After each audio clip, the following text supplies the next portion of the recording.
let's ask you, sir, if you don't mind, how do you see the transport situation today in the country? How do I see the transport situation today as a professional in the area?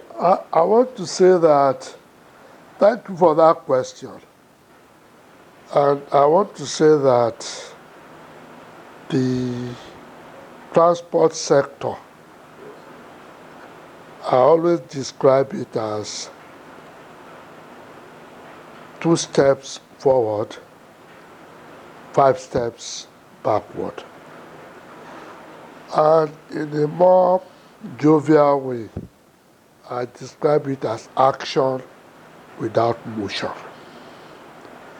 The major reason for this description is that there is no government,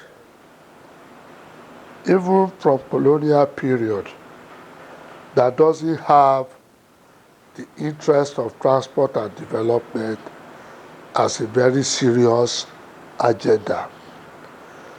Despite the talk, and the huge interest, our transport sector remains very lopsided.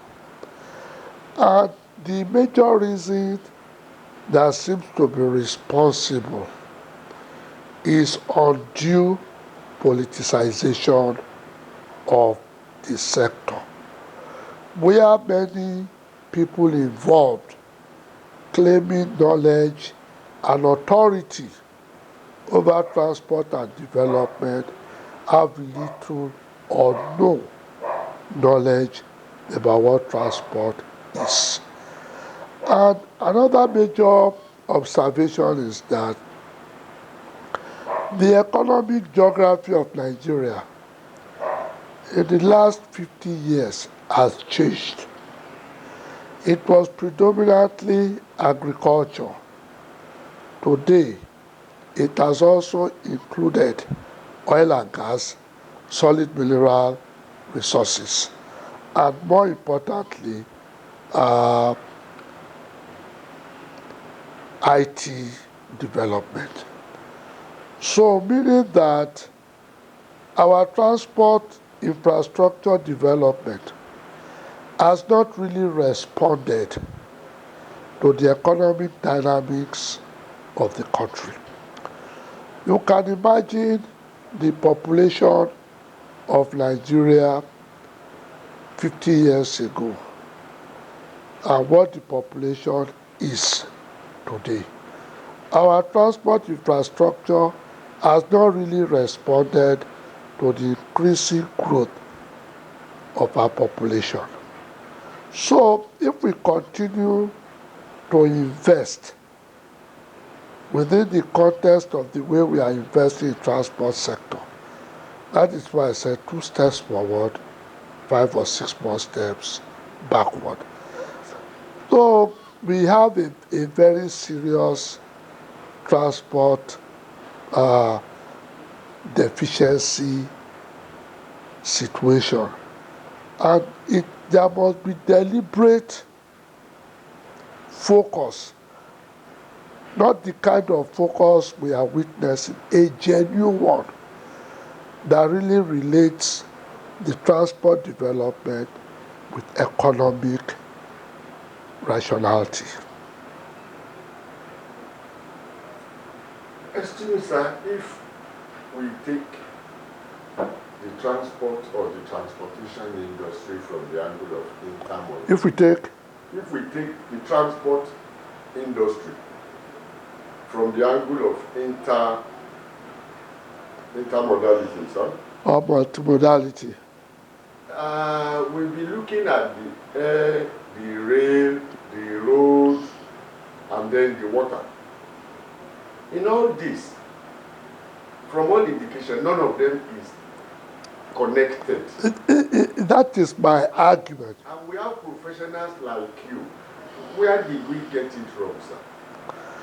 You know, the issue is, in Nigeria, everybody is a possessor of knowledge when it comes to transportation. Whereas Just as you study medicine, you study pharmacy, you study law and town planning, transport is also a profession that is supposed to be studied just like those professions I have listed. So what you really have in our transport sector is what we call QBE, qualified by experience. A lawyer that works in transport industry, an accountant that works in transport industry, a medical doctor that works in transport industry. After working in the industry for 5 to 6 years, they claim authority of knowledge in transport.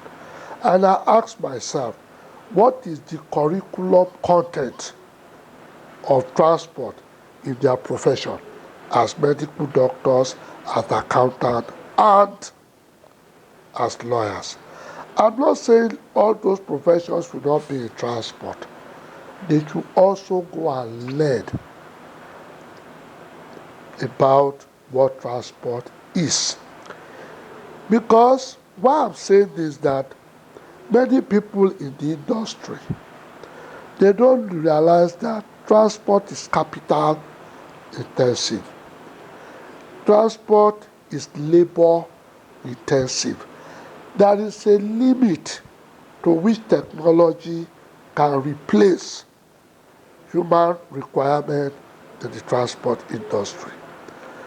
I repeat, not that technology don't have a serious role, but there are some constraints where technology cannot override what is going on. And give us a good example, one example, yes. For example, look at mass transit system. The more buses you procure, the more the buses that are introduced, the need for you to employ more hands. So that is a very good example. Now, if you also go to the aviation sector, you see that technology has taken over a lot of the jobs over there. But there are still some elements of collaboration between technology and human beings. Take security. After planting all the cameras and everything, who monitors them? They are still human beings. And there is need for that expert knowledge and development to take place. The issue I'm saying is that transport is capital intensive, is labor intensive, but one important ingredient of transport that people are yet to understand is that transport is in derived demand. So if someone who is a lawyer, who is an accountant, who are this, are in the transport industry, and they find it difficult to understand what derived demand is, then already that assignment is dead on arrival. You see, transport cannot be stored. It cannot be stored. That is why it is called a derived demand, because it is needed. It is an enabler. It enables you to achieve other goals. For example, you want to go to work. Transport will enable you to achieve your journey to work, journey to recreation, journey to school, journey to the market, international trade, businesses. Without transport, there can never be economies of scale. So what I'm trying to say is that you first of all need to understand the pivotal role of transport in society and in economy. And most of these people that are handling, that are involved in the management of our transport infrastructure and development lack these principles guiding transport and development.